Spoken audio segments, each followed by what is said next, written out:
BRTA পোর্টালে আপনি আপনার ড্রাইভিং লাইসেন্স এবং গাড়ির ইনফরমেশন সংক্রান্ত আবেদন ও অন্যান্য তথ্য কিভাবে জানবেন বা দেখবেন। তো এই ওয়েব পোর্টালটি কিভাবে ওপেন করতে হয় এবং রেজিস্ট্রেশন করতে হয় এ বিষয় নিয়ে আমার এই ভিডিওটি। আশা করি ভিডিওটি আপনাদের উপকারে লাগবে। তো আপনি যদি আমার ভিডিওতে নতুন হয়ে থাকেন তাহলে অবশ্যই চ্যানেলটি সাবস্ক্রাইব করে আমাকে উৎসাহিত করবেন। তো চলুন কথা না বাড়িয়ে মূল ভিডিওটি শুরু করা যাক। আপনাদের ডেস্কটপ কিংবা ল্যাপটপ কিংবা মোবাইল ফোনের প্রথমে একটা ব্রাউজারে প্রবেশ করবেন। আমি এখানে গুগল ক্রোম ব্যবহার করে দেখাচ্ছি। গুগলের সার্চ বারে এসে লিখবেন bsp.brta.gov.bd লিখে আপনারা সার্চ করবেন বা ইন্টারপ্রেস করবেন। করলে আপনারা প্রথমে যে ওয়েবসাইটটি যে পাবেন বিআরটিএ সার্ভিস পোর্টাল, এই বিআরটিএ সার্ভিস পোর্টালে আপনারা ক্লিক করবেন।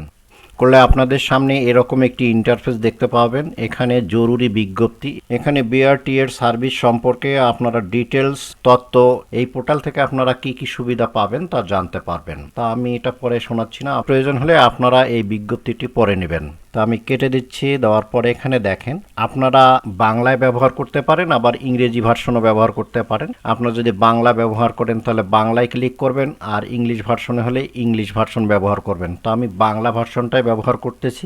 যদি আপনাদের ইতিপূর্বে আপনি আবেদন করে থাকেন অনলাইন পোর্টালের মাধ্যমে, তাহলে আপনাকে শুধু প্রবেশ করুন, এখানে ক্লিক করে আপনার ইউজার আইডি এবং পাসওয়ার্ড ব্যবহার করে লগ ইন করতে পারবেন। আর যদি আপনি প্রথম আবেদনকারী হন সেক্ষেত্রে আপনাকে নিবন্ধন করতে হবে, এই নিবন্ধনে ক্লিক করবেন। আমি প্রথমবার আবেদন করতেছি, এই জন্য আমি নিবন্ধন করুন এখানে ক্লিক করব। নিবন্ধনে ক্লিক করলাম, করার পরে এখানে দেখেন আপনার কি কোনো অ্যাকাউন্ট নেই, তাহলে এখানে নিবন্ধন করুন। এখানে নিবন্ধন করার জন্য প্রথমে জন্ম তারিখ, আপনাদের জন্ম তারিখটি আপনারা দিয়ে দেবেন। আমি আমার জন্ম তারিখটি দিয়ে দিচ্ছি। জাতীয় পরিচয়পত্র নাম্বারটি এখানে বসিয়ে দেব।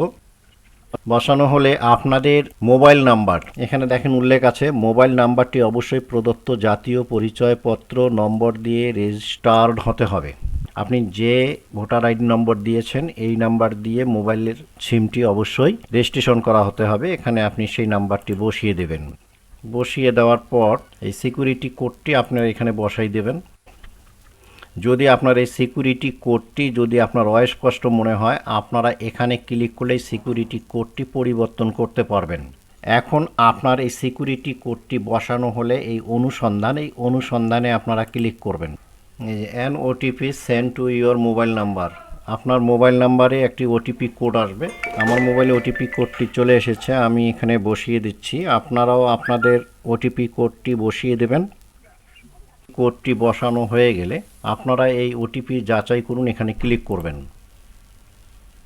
তাহলে দেখেন আপনার কিছু তথ্য এখানে চলে আসবে। এখানে আপনাদের ইমেল যদি থাকে দেবেন, না হলে ইমেল আইডি দেওয়ার প্রয়োজন নেই। তবে এই লাল তারকা বিশিষ্ট ঘরগুলো অবশ্যই আপনাকে পূরণ করতে হবে। এখন password, you do not need to remember this password, it will be save to Google password manage for, এটা অবশ্যই আমি চয়েস ইওর ওন করে দেব। এখানে আপনার পছন্দ মতো একটি পাসওয়ার্ড বসিয়ে দিবেন। আমি আমার পছন্দ মতো পাসওয়ার্ডটি এখানে বসিয়ে দিচ্ছি। অবশ্যই এটি 8 ক্যারেক্টার বিশিষ্ট হতে হবে। পাসওয়ার্ড নিশ্চিত করুন। আপনার যে পাসওয়ার্ডটি এখানে লিখেছেন এই পাসওয়ার্ডটি আবার এখানে আপনারা লিখবেন ও নিবন্ধনে ক্লিক করবেন। আপনি যদি পাসওয়ার্ডটি সেভ করে রাখতে চান এখানে সেভে ক্লিক করবেন। আমি সেভে ক্লিক করলাম, সেভ হয়ে রইল। এখানে দেখেন ইউজার নেম, মোবাইল নাম্বারটি দেখাচ্ছে, পাসওয়ার্ড আমি যে পাসওয়ার্ডটি ব্যবহার করেছি সেটি এখানে আছে। এখন সিকিউরিটি কোড, এই সিকিউরিটি কোডটি আপনাকে এখানে বসাতে হবে। বসিয়ে আপনারা লগ ইন করলেই আপনারা বিআরটিএ পোর্টালে প্রবেশ করতে পারবেন। আমি সিকিউরিটি কোডটি বসাই দিচ্ছি। সিকিউরিটি কোড অস্পষ্ট মনে হলে আপনারা এখানে ক্লিক করে এই সিকিউরিটি কোডটি পরিবর্তন করে নিতে পারবেন। আমি এই সিকিউরিটি কোডটি বসিয়ে দিচ্ছি। এই সিকিউরিটি কোডটি বসানোর পর এই লগ ইন এখানে ক্লিক করবেন। এখন আপনার মোবাইল নাম্বারে একটি ওটিপি আসবে। আমার মোবাইলে ওটিপিটি এসে গেছে, আমি এখানে ওটিপিটি বসাই দিচ্ছি। এই ওটিপিটি বসানো হয়ে গেলে এই ভেরিফাই এখানে আপনারা ক্লিক করবেন।